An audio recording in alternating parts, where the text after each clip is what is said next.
د کابل ښار یوه سیمه څنګه ولې کله بنده شوه؟ طالبانو څنګه عملیات وکړل؟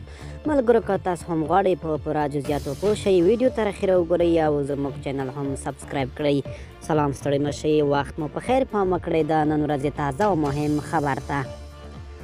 په کابل ښار کې کور په کور پلټنو دوام. طالبانو کارتې سخي پلټلې. له کابل ښاره سرچینې وایي چې طالبانو د ښار په ځینو برخو کې کور په کور پلټنې پیل کړې دي. سرچینې اشتیصوب ورځپاڼې ته ویلي چې نن دوشنبې کب 9 طالبانو د کابل ښار د درېیمې حوزې اړوند کارتې سخي سیمه کلابنده کړې ده.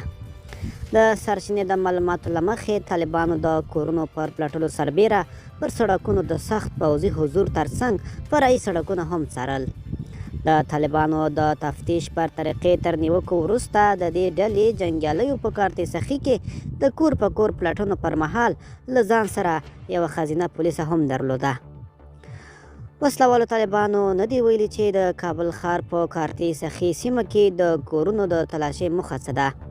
د کابل ښاریان پر دغو پلټنو نیوکې کوي او وایي چې طالبان هر کله چې غواړي د تفتیش تر نامه لاندې د خلکو کورونو ته ننوځي نو د خلکو آرامتیا ته له پام پرته لاس په کار کیږي.